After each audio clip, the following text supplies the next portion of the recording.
Assalomu alaykum azizlar, sizlar bilan World News O'zbek kanali va men bugun sizlarga Janubiy Koreyada bo'layotgan voqealar to'g'risida qisqacha ma'lumot berib o'taman. Janubiy Koreyada sobiq prezident Yun Sok Yeol atrofida siyosiy va huquqiy mojaro mamlakat tarixidagi eng jiddiy voqealardan biri sifatida baholanmoqda.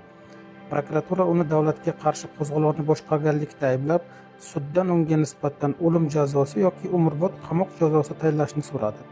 Bu ayblovlar Janubiy Koreya jinoyat qonunchiligida eng og'ir jinoyatlardan biri hisoblanadi.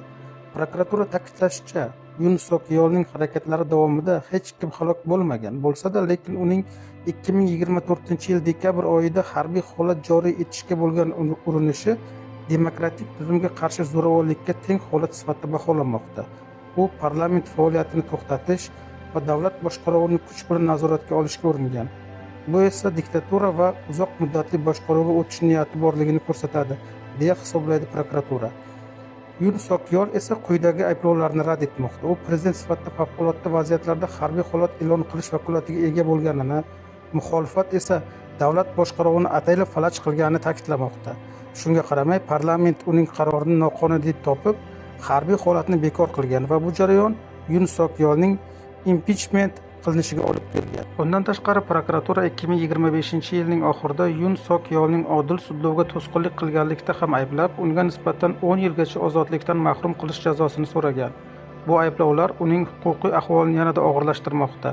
Tarixiy jihatdan Janubiy Koreyada o'lim jazosi qonunlarda mavjud bo'lsa-da, mamlakat deyarli 30 yildan beri qatlni amalga qo'llamaydi. So'nggi qatl 1997-yilda amalga oshirilgan. Sobiq harbiy diktator Chun Du-hwan dastlab o'lim jazosiga hukm qilingan. Keyinchalik bu jazo umrbod qamoq bilan almashtirilgan.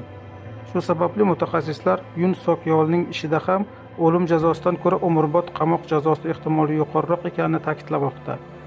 Bugungi kunda dunyoning ayrim davlatlarida o'lim jazosi hanuzgacha qo'llanib kelinmoqda. Xitoy, Eron, Saudiya Arabistoni, Shimoliy Koreya, Afg'oniston, Iroq va ayrim AQSh shtatlarida qatl jazosi amalda mavjud.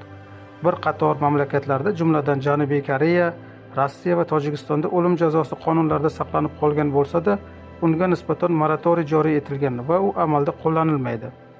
Shu bilan birga Yevropa ittifoqiga a'zo barcha davlatlar, Kanada, Avstraliya, Janubiy Afrika hamda O'zbekiston o'lim jazosini to'liq bekor qilgan. O'zbekistonda bu jazo 2008-yildan boshlab amaliyotdan chiqarilgan. Yun Sok Yeol ishi nafaqat Janubiy Koreya uchun, balki butun Osiyo mintaqasi uchun ham muhim siyosiy signal sifatida qaralmoqda.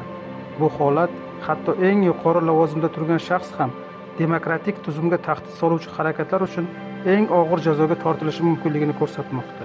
Shu bilan birga, Janubiy Koreyaning so'nggi 10 yillikdagi huquqiy amaliyotini hisobga olgan holda, bu ishda eng ehtimoliy hukm sifatida umrbod qamoq jazosi tilga olinmoqda.